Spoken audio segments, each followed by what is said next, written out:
할렐루야. 예, 오늘도 하나님의 그 놀라운 은혜와 축복이 우리 가운데 가득한 줄 믿습니다. 이제 벌써요, 2018년도도요, 3분의 1이 지나갔습니다, 여러분. 이제 3분의 1이 지나갔고, 곧 가정의 달인 5월 달이 이제 시작이 됩니다. 시간이 정말 빠르죠. 에베소서 5장 15절과 16절은 이렇게 말하고 있습니다.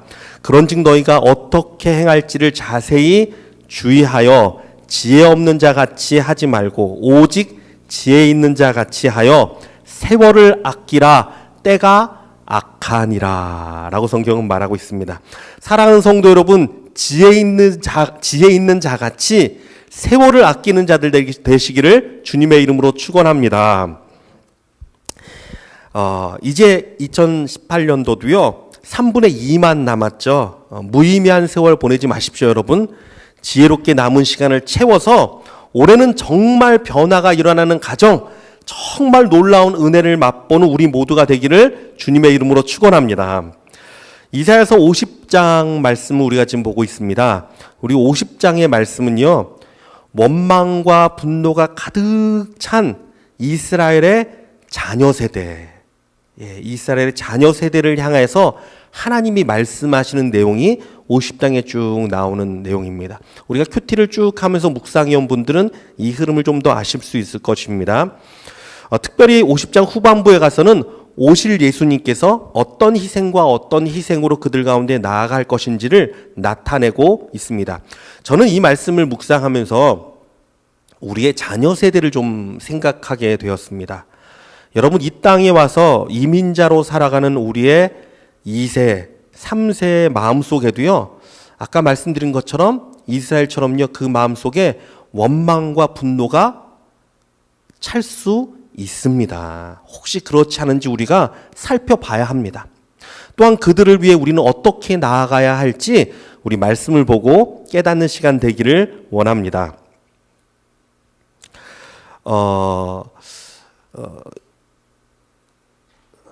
이사야서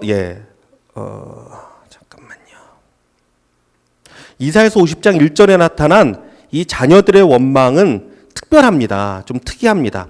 바로 이것은 어머니를 대하는 하나님의 태도에 관한 원망이 나옵니다. 어머니를 대하는 하나님의 태도에 관한 원망이에요.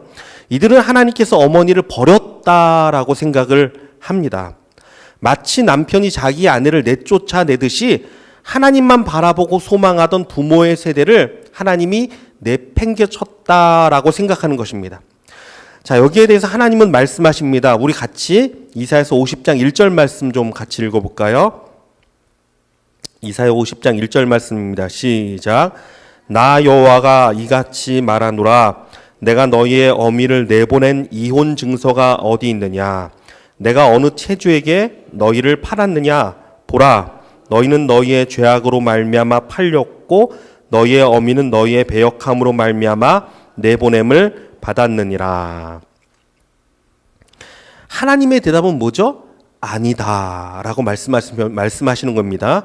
만약 하나님이 그들을 내쫓았다면, 정말 그 부모를 내쫓았다면 율법대로 이혼 증서를 써줘야 됐을 텐데, 그런데 그 증서가 어디 있냐는 것이에요. 쉽게 말하면 이것이죠. 그렇지 않았다는 것입니다. 우리 하나님은 그런 분이 아니십니다. 자, 여기서 우리가 멈춰보고 좀 생각을 하기를 원합니다. 여러분, 우리의 자녀 세대들이 진정으로 원하는 것이 무엇인지 여러분 아십니까? 정말 무엇을 원할 것 같습니까? 우리 자녀들이. 마음 놓고 게임하는 것? 실컷 놀고 싶은 것? 아니면 자기 하고 싶은 대로 막 다 하고 사는 것? 여러분, 이것을 정말 원할까요? 아닙니다, 여러분. 우리 자녀들이 진짜 원하는 것이 있습니다. 정말 바라는 것이 있습니다. 정말 보고 싶은 것이 있습니다. 이것은 뭐냐 하면요, 바로 우리 부모들이요, 행복해하는 모습이에요. 우리 부모들이 행복해하는 모습을 보고 싶어해요. 우리 엄마가 늘 행복해하는 걸 보고 싶고요, 우리 아빠가 정말 매일 즐거워하는 모습을 보고 싶어해요.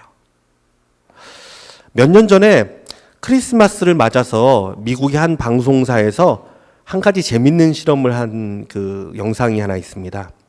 초등학교 어린이들 한 20명을요, 한 명씩 다 이렇게 앉혀놓고 인터뷰를 합니다. 그러면서 묻습니다. 얘야, 이번 크리스마스 때 꼭 갖고 싶은 선물 있니? 그게 뭐니? 라고 물어요. 애들이 얼마나 그 얘기를 들어도, 얘기만 들어도 얼마나 좋겠어요. 그러니까 얘기를 합니다. 저는요, 게임기를 꼭 갖고 싶어요. 어떤 여자애는 말합니다. 저는요, 바비 인형을 큰 거를 좀 갖고 싶어요. 저는 컴퓨터를 갖고 싶어요. 아이들이 자기 소원을 다 이야기했어요. 그리고 나서 또다시 그 한 명 한 명에게 묻습니다. 그러면 이번 크리스마스에 너희 그 어머니 아버지가, 부모님이 혹시 가장 받고 싶은 선물은 뭘까? 라고 물었어요. 아이들이 곰곰이 생각하다가 이야기를 하기 시작합니다. 아마 우리 아빠는 TV를 하나 받고 싶어 할 거예요. 새 거로 바꾸고 싶다고 얘기했었어요. 우리 아빠는 시계를 아마 받으면 좋아할 것 같아요. 우리 엄마는요, 화장품을 받으면 참 좋아할 것 같아요. 신나게 다 이야기했어요. 그리고는 시간이 얼마 지나지 않아서 그 아이들에게, 그 아이들의 앞에 두 가지 선물이 딱 놓여진 거예요. 하나는 자기가 정말 원했던 것, 하나는 이 아이가 말한 엄마나 아빠가 가장 원할 것 같은 선물, 두 가지를 딱 뒀습니다. 그리고선 또다시 묻습니다. 얘야, 이 둘 중에 하나만 선택해야 된다. 넌 어떤 걸 선택할래? 라고 물었어요. 특별히 이 실험에 참가했던 아이들은요, 80%가 저소득층의 아이들이었어요. 넉넉하지 못한 아이들이었어요. 그러니까 이 아이들에게 이 선물은요, 평생에 한 번 올까 말까한 선물이에요. 자, 이 아이들이 뭘 선택했을까요? 놀랍게도요, 20명 모두 다 자기 선물이 아닌 부모님 선물을 다 택했어요. 그러면서 말을 하는데 울어요, 애들이. 사실 얼마나 갖고 싶었겠어요. 울면서 얘기해요. 저는요, 해마다 선물을 받았는데 우리 엄마는 그렇지 못한 것 같아요. 그래서 이거 갖다 주고 싶어요. 여러분, 우리 아이들이 부모를 생각 안 하는 것 같죠? 전혀 안 하는 것 같잖아요. 근데 안 그래요, 여러분. 그것은 혹시 그렇다면 우리 부모가 그렇게 애들을 만들어서 그래요. 우리 한국 사람들 특별히 이런 생각이 있습니다. 이거 버려야 돼요. 나는 불행해도 너희는 행복해야 된다. 여러분, 이런 말 잘못된 말이에요. 나는 고생했어도 너희는 고생하지 말아야지. 여러분, 이거 아니에요. 정말 자녀들은요, 부모가 행복한 모습을 보고 싶어요. 정말 엄마 아빠가 정말 화목한 모습을 보고 싶어 하고요. 정말 즐겁고 기쁘고 하는 모습들을 보고 싶어 해요. 정말 보고 싶어요.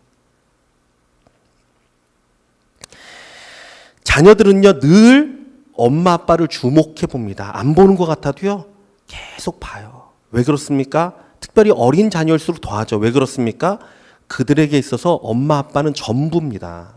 세상이에요, 엄마 아빠가 자기의 전부예요. 그래서 우리 부모가 자녀에게 줄 수 있는 가장 큰 선물은 무엇이냐면요, 행복이에요. 행복. 행복을 줄 수 있어야 돼요. 기쁨을 줄 수 있어야 돼요. 감사를 전해줘야 돼요. 진짜로. 하나님으로 인해 엄마가 행복한 모습, 날마다 하나님으로 인해 기뻐하고 감사하는 모습, 아빠가 집에 와서도 늘 즐거워하고 반가워하고 정말 하나님으로 인해 기뻐하는 모습. 여러분, 이것을 보기 원해요, 우리 아이들이요. 다른 것에서 행복을 찾잖아요. 하나님이 아닌 다른 것에서 행복을 찾으면 그것은요, 바로 변질됩니다. 왜 그렇습니까? 영원하지 않은 거잖아요. 여러분, 영원하지 않은 것에 행복을 두지 마십시오. 왜냐하면 그 영원하지 않은 것이 무너질 때 그 행복도 무너져요. 물질도 마찬가지고요. 명예도 마찬가지고요. 자꾸 그것 쫓아가면요, 계속 절망만 느낄 뿐이에요. 그러나 여러분, 영원하신 하나님으로부터 내가 생명의 근원부터 거기서부터의 기쁨을 누리기 시작한다면, 하나님이 변함없는 나를 사랑하시는 그 사랑, 그 은혜, 날마다 그 은혜로 내가 충만해지면요, 이것은 영원합니다. 영원한 거예요. 얼마나 귀합니까? 그런데 하나님은 믿는다고 하는데 매일 싸워요. 하나님을 믿는다고 하는데 툭하면 막 화를 내요. 하나님을 믿는다고 하는데 맨날 힘들어 죽겠대요. 못 살겠대요. 여러분, 그러면서 자녀들에게 너 교회 꼭 가야 돼. 너 성경 읽어야 돼. 여러분, 이런 소리를 들으면 자녀들이 어떤 마음이 들까요? 일관성 없는 신앙의 모습. 부모가요, 일관성 없는 하나님을 섬기는 모습을 보여주면요, 자녀들에게 혼란이 찾아옵니다. 혼란이 찾아와요. 오늘 본문의 이스라엘의 원망은요, 우리 자녀들의 원망일 수 있습니다. 사실 이 원망의 내용이 이거예요. 왜 하나님을 섬기는데 우리 엄마가 저렇게 화를 내야 됩니까? 왜 하나님을 섬기는데 우리 아빠가 행복하지 않습니까? 이거예요. 하나님이 우리 엄마를 버린 것이 아닙니까? 하나님이 우리 아빠를 내팽겨친 것이 아닙니까? 이 원망이에요. 그러나 여러분, 하나님의 대답은 여전히 동일합니다. 아니다. 그것이 아니다.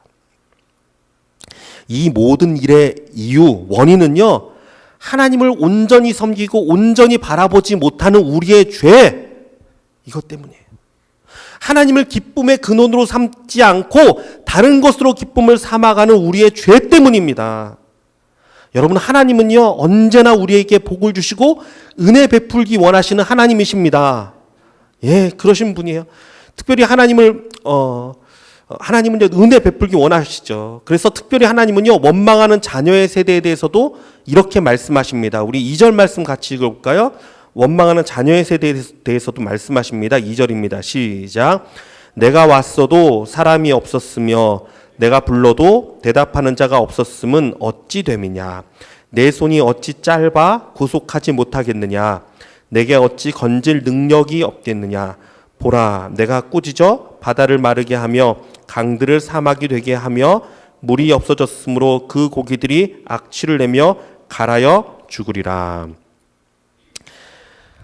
자녀 세대에게 하나님이 묻습니다. 내가 왔으나 사람이 없었다. 내가 불러도 대답하는 자가 없었으면 어찌 된 일이냐. 우리의 부모의 세대가 온전하지 못하고 있다고 해서 하나님이 변하거나 달라진 것은 아무것도 없습니다. 하나님은요, 모든 상황 가운데 우리의 자녀들에게도 찾아가시고 만나주시고 그들에게도 은혜 베푸시는 분이에요. 그래서 그들이 마음을 열고 모든 원망과 분노를 내려놓고 주님께 나아가면요, 우리 주님을 만나주시고 은혜 주시고 도와주십니다. 그래서 하나님 말씀하시는 거예요. 내 손이 짧아서 구속하지 못하느냐? 내게 어찌 건질 능력이 없느냐? 하나님을 말씀하십니다. 그래서 여러분, 자녀 세대도 부모에게 원망할 이유가 하나도 없어요. 왜? 자녀 세대도 마찬가지입니다. 하나님 앞에 마음을 열고 나아가야 돼요. 나아가야 돼요. 자, 그러나 여러분, 한 가지 문제가 있습니다. 굳어진 마음. 상처난 심령에는요, 쉽게 마음을 열지 못하잖아요. 그 심령은 어떻게 됩니까? 그 심령에는요, 헌신의 기름이 부어줘야 돼요. 헌신의 기름이 부어줘야 돼요. 바로 우리 부모 세대가 해야 될 일이에요. 헌신의 기름을 부어줘야 돼요. 그 마음이 녹아지게. 자, 그래서 오늘 말씀 가운데, 특별히 오늘 말씀 뒤에 나오는 말씀 읽었던 본문은요, 예수 그리스도가 우리에게 어떻게 나오느냐라는 걸 말씀하시는 부분인데, 우리는 이 시간 이 말씀을 가지고요, 예수 그리스도의 형상을 자녀에게 나타내야 될 우리 부모가 예수님을 닮아서 어떻게 우리 자녀들을 어루만지고 나아가야 되는지를 좀 살펴보고자 합니다. 첫 번째, 곤고한 우리 자녀를 돕기 위해서는요, 학자의 혀가 필요합니다. 학자의 혀라는 단어가 나옵니다. 여기 학자의 혀. 여기 보면 3번이라고 써 있을 거예요. 그래서 제일 밑에 각주를 보면은 3번 이렇게 쭉 밑에 따라가 보면 제자들, 가르침을 받은 자들이라고 되어 있습니다. 그래서 이 학자라는 표현은요, 우리가 그냥 흔히 생각하는 공부를 많이 한 사람, 세상 지식이 많은 사람을 이야기하는 것이 아니라 하나님의 가르침대로 말하는 사람, 학자의 혀예요. 이게 하나님이 가르쳐 주신 그대로 증거할 수 있는 사람, 하나님이 가르쳐 준 그대로 사랑을 나타낼 수 있는 사람, 이게 학자의 혀입니다. 우리 예수님이 이 땅에 오셔서 자기가 하고 싶은 말씀을 다 하지 않았습니다. 때로는 고난 중에도 입을 꼭 다무셨고요, 아버지의 말씀을 따라 입을 열었고 아버지의 뜻대로 기도하며 아버지의 사랑을 선포하셨습니다. 여러분, 우리 가운데 일어나야 할 변화는요, 가장 먼저 입을 정결케 하는 것입니다. 그래서 이사야 선지자도요, 하나님을 만나고 나서 가장 먼저 깨달은 것이 무엇이었습니까? 이것이죠. 나는 입술이 부정한 사람이요. 제일 먼저 깨달았어요. 하나님을 보자마자 느낀 게, 내 입술이 부정하구나. 내 입술이 정말 온전치 못하구나. 하나님도 어떻게 했습니까? 천사를 보내서 그의 입에 제단 숯불을 대서요, 정결케 해주십니다. 여러분, 우리 입이 얼마나 중요한지 몰라요. 마태복음 15장 11절은 말합니다. 입으로 들어가는 것이 사람을 더럽게 하는 것이 아니라 입에서 나오는 그것이 사람을 더럽게 하는 것이니라 라고 예수님이 말씀하셨어요. 뭐가 사람을 더럽게 한다고요? 입에서 나오는 것이 사람을 더럽게 한대요. 우리의 입에서 나오는 모든 더러운 것들은요, 우리 자녀들이 그대로 다 받아먹어요. 여러분, 이거 기억하시기 바랍니다. 우리의 입에서 그냥 나오는 말들, 생각 없이 내뱉는 생각들, 하나님의 거룩한 음성들이 아니라 내 안에 있는 감정과 내 안에 있는 세상에 눌린 모든 것들이 그냥 여과 없이 나오잖아요. 그러면 그거 아이들이 그대로 받아먹어요. 이거 기억하고 살아야 돼요. 우리 입에서 분노가 나오면요, 자녀들이 그것을 그대로 받습니다.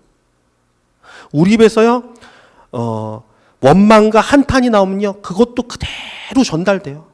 그냥 아이들은 스펀지 같아요. 다 빨아들여요, 진짜로.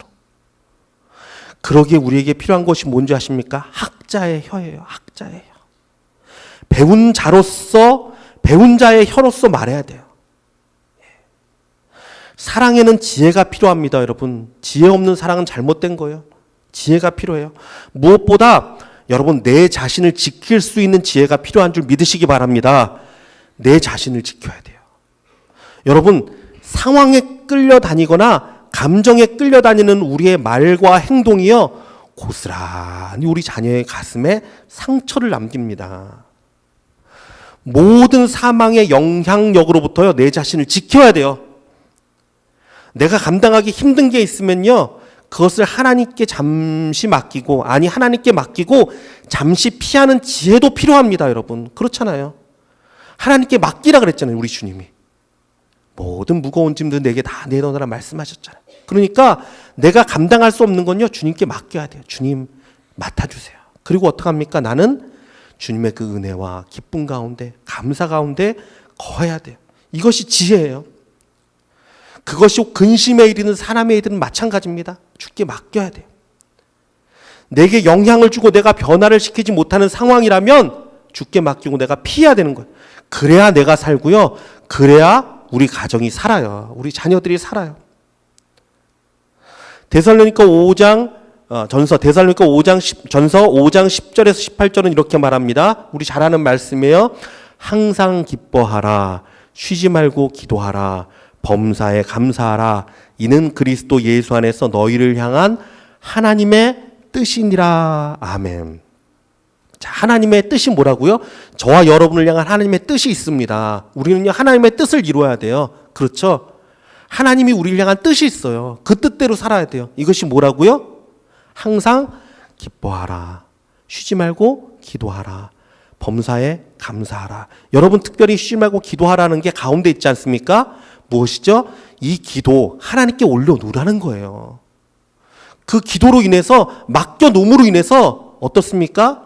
항상 기뻐할 수 있고요, 범사에 감사할 수가 있어요. 그래서 주님이 우리에게 원하는 건요, 그래, 너 걱정 근심 가운데 살지 말고, 그 낙심 가운데 살지 말고, 그 고난 가운데 살지 말고, 그건 나한테 맡기고 너는 정말 기쁨으로 살아라. 감사로 살아라. 너희 가정이 정말 이 감사 가운데 날마다 거해라. 너희 가정이 정말 예수님으로 행복해라.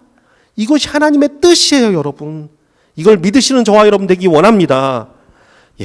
이것이 하나님의 뜻이에요. 그래서 우리의 입술을 날마다 정말 배운 대로, 하나님 그렇죠, 내 입술이 정말 배운 대로 하나님의 은혜를 선포하는 입술, 하나님의 사랑을 고백하는 입술, 날마다 주를 찬양하는 입술, 날마다 감사하는 입술 되게 하여 주옵소서.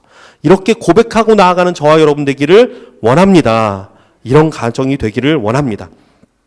자, 두 번째로는요, 학자의 귀가 필요합니다. 학자의 귀. 오늘 본문 말씀 특별히 5절 말씀 보겠습니다. 5절 말씀 한번 같이 읽어볼까요? 5절입니다. 시작. 주 여호와께서 나의 귀를 여셨으므로 내가 거역하지도 아니하며 뒤로 물러가지도 아니하며. 또 4절 중반 앞에 보면 이렇게 되었죠. 아침마다 깨우치시되 나의 귀를 깨우치사 학자들 같이 알아듣게 하시는도다. 예. 학자의 귀를 얘기합니다. 학자의 귀는 하나님의 말씀에 열려있는 귀를 의미합니다. 즉 하나님의 말씀을 잘 듣는 귀예요. 하나님의 말씀에 귀를 기울이는 귀예요. 여러분, 우리에게는요 수많은 음성들을 우리가 듣습니다. 그렇죠? 수많은 소리 가운데 우리가 살고 있어요. 특별히 수많은 음성, 사람들의 소리 가운데 우리가 살고 있습니다. 그래서 우리 가운데는요, 들리는 소리 가운데는요, 우리를 낙심케 하고 우리로 근심에 빠지게 하는 음성도 얼마나 많은지 몰라요. 그렇지 않습니까, 여러분? 학자의 혀가 우리의 입에 파수꾼을 세워놓고 아무 말이나 하지 않도록 하는 훈련이라면, 그렇죠? 학자의 혀가 그거잖아요. 내가 마음대로 말하는 게 아니라 하나님께 받은 말씀만 하는 우리 입에 파수꾼을 세우는 훈련이라면, 학자의 귀는 무엇입니까? 우리의 귀에 파수꾼을 세우는 일이에요. 들려오는 모든 소리를요, 내 마음으로 부어서 내 마음에 채우려 한다면 우리는 얼마 못 가서 다 지쳐 떨어지고 말 거예요. 낙심하고 말 거예요. 우리가 음식을 먹을 때 어떻게 합니까? 가려서 먹죠. 아, 이건 좋은 거. 아, 이건 몸에 해로운 것. 고기가 뭐 여러 가지 있잖아요. 이거는 뭐 암 걸릴 수 있는 건 먹지 말아야지. 아, 이건 몸에 좋으니까 먹어야지. 여러 가지가 있잖아요. 그렇죠? 우리 영도 마찬가지입니다. 내 영을 망가뜨리는 음성이 있고요. 내 영을 살리는 음성이 있어요. 이것을 구분하지 못하면요, 그 사람은 영적 성장이 일어나지 않습니다. 왜?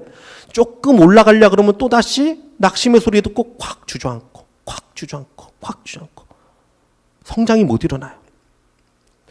내가 오늘 누구를 만났어요. 어떤 사람을 만나서 막 얘기하고 재미있게 있다가 왔습니다. 그런데 집에 와서 이렇게 가만히 있는데 내 마음에 막 다른 사람에 대한 막 미움이 생기고 분노가 막 생깁니다. 아, 그래. 얘기 들어보니까 그 사람 진짜 나쁜 사람이야. 막 이게 막 머릿속에 막 들어오기 시작합니다. 예. 또 혹은 낙심과 육적인 감정이 막 일어나요. 만나고 돌아왔는데 분노가 입니다. 여러분, 그러면 어떻게 해야 되죠? 그 사람은 가능한 피해야 돼요, 여러분. 피해야 돼요. 왜? 내 영이 자꾸 눌리니까. 내가 영향을 받으니까. 내가 영향을 줘서 변화시키면 좋은데 그렇지 못하잖아요. 지혜롭게 피해야 돼요. 내가 오늘 누구를 만나서 얘기를 했어요. 그런데 돌아오니까 막 마음에 하나님의 사랑이 막 가득 차는 것 같고 믿음이 생깁니다. 감사가 일어납니다. 여러분, 그럼 어떻게 해야 될까요? 그 사람은요, 밥을 사줘서라도 더 가까이 해야 돼요. 자주 만나서라도 얘기 나눠야 돼요. 그렇지 않습니까? 왜 그렇습니까? 우리는요, 하나님이 거하시는 성전이잖아요, 우리가 성전이에요, 여러분. 여러분 다 개인들이 성전이에요, 성전. 그러니까요, 우리는 책임이 있습니다. 우리의 몸과 영혼을 거룩하게 지킬 책임이 있어요, 여러분. 그냥 막 살지 마세요. 거룩하게 지켜야 돼요. 또한요, 우리 가정을요, 은혜와 사랑으로 채워야 할 책임이 있습니다. 우리 자녀들 가운데 정말 거룩을, 정말 하나님의 은혜를 베풀어야 될 책임이 있습니다. 그렇죠. 그러니까 내가요, 조심해야 돼요. 내가 걷는 길이 복된 길인지 아니면 사망의 길인지 구분해야 돼요, 여러분. 내가 서 있는 곳이 축복의 자리인지 혹은 악인의 자리인지 구분해야 돼요. 복 있는 사람은 악인의 꾀를 따르지 아니하며 죄인의 길에 서지 않는 사람이에요. 이게 복 있는 사람이에요. 그 가는 길을 말씀의 복된 길로만 걸어가는 사람이에요. 물가에 심은 나무처럼 그 뿌리를 생명수, 그 기쁨의 근원에 대고 많은 과실을 맺는 사람이에요. 여러분, 아무 말이나 들리는 대로 귀를 기울이고 들리는 대로 끌려다니지 않기를 주님의 이름으로 축원합니다. 예. 오직 여호와의 말씀, 여호와의 은혜, 감사, 사랑, 이것으로 나를 자꾸 채워야 돼요. 그래야 어떻습니까? 내게 채워진 것이 나오는 거예요, 여러분. 입이 말이 뭔지 아십니까? 내 마음에 있는 것이 입으로 나온다 그랬어요. 내 마음에 무엇을 채우느냐가 내 입에서 나오는 거예요. 그것으로 계속 채워야 돼요.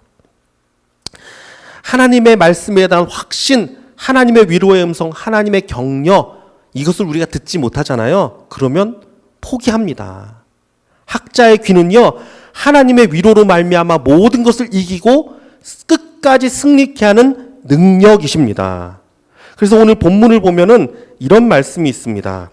5절부터 읽어드릴게요. 주 여호와께서 나의 귀를 여셨으므로 내가 거역하지도 아니하며 뒤로 물러가지도 아니하며. 왜? 하나님의 음성을 내가 들었으니까 거역할 수 없어요. 물러갈 수 없어요. 심지어는 어떻습니까? 나를 때리는 자들에게 내 등을 맡기며 나의 수염을 뽑는 자들에게 나의 뺨을 뱉음을 당하여도 내 얼굴을 가리지 아니하였느니라. 주 여호와께서 나를 도우심으로 내가 부끄러워하지 아니하고 내 얼굴을 부싯돌같이 굳게 하였으므로 내가 수치를 당하지 아니할 줄을 아노라. 8절 말씀입니다. 나를 의롭게 하시는 이가 가까이 계시니 나와 다툴 자가 누구냐? 나와 함께 설지어다. 나의 대적이 누구냐? 내게 가까이 나올지어다. 여러분, 이 사람이 얼마나 담대합니까? 왜 그렇습니까? 주님의 말씀이 있어서 그래요. 주님의 위로가 있어서 그래요. 주님께서 확신을 주셔서 그래요. 내가 너와 함께 한다. 그래, 힘들어도 나아가라. 이것이 바른 길이다. 힘들어도 오직 하나님만 바라보고 나아가라. 하나님의 음성을 들으니까, 내 귀가 열려 있으니까 흔들리지 않습니다. 힘들어도 이겨나갑니다. 그래서 담대하게 나갑니다. 누구냐? 나와봐. 하나님이 나와 함께 하신다. 사랑하는 성도 여러분, 이러한 마음으로 담대하게 나아갈 수 있는 저와 여러분 되길 주님의 이름으로 축원합니다. 우리 교회에서요, 이제 성경 읽기를 또 시작하고자 합니다. 성경 읽기를 이번에는, 지난번에 우리가 성경을 그냥 이렇게 통독을 했었잖아요. 신약을 하려고 그러는데 이번에는 읽으려고 그래요. 지난번에 우리 그 목회자 모임, 우리 그 노예 목회자 모임이 있었는데 거기서 신은경 아나운서라는 분이 오셔서 간증을 하는데 그 얘기를 하더라고요. 자기는 이제 몇 명 그 단체에서 서로 카톡을 들고 카톡에 녹음 기능이 있대요. 녹음하면 딱 5분 된대요. 그래서 매일마다 짧게 있는 사람은 5분씩 카톡에 녹음을 해서 성경을 읽는 것을 올린대요, 서로. 그래서 격려도 하고 또 서로 이제 또 점검도 하고 나간대요. 근데 그게 그렇게 은혜가 된답니다. 그렇겠죠. 왜 그러냐면요, 눈으로만 보는 것이 아니라 내 혀가 훈련이 됩니다. 하나님의 말씀을 읽음으로. 내 귀가 열립니다. 하나님의 말씀을 들음으로. 이게 얼마나 귀한지 몰라요. 그러면서 정말 그 은혜들을 막 나누기 시작하는데요, 얼마나 귀한지 모르겠어요. 그래서 이번에는 우리가 신약을 읽으려고 합니다. 그래서 서로 이 카톡방도 한번 만들어서 서로 읽는 것도 쭉 올려대고, 또 우리 홈페이지에도 올려서 누가 이렇게 성경을 지금 읽고 있구나, 이것도 서로 점검하고 또 격려도 하면서 나아가고자 합니다. 사랑하는 성도 여러분, 우리에게요, 학자의 혀가 필요하고 학자의 귀가 필요합니다. 오직 받은 대로 말씀을 나타내고 혀를 사용하고 오직 하나님께만 열려있는 귀. 여러분, 이렇게 나아갈 때 하나님께서 우리의 가정을 회복시키시고 우리의 자녀들을 회복시키시고 온전한 은혜 가운데 채워주실 줄 믿습니다.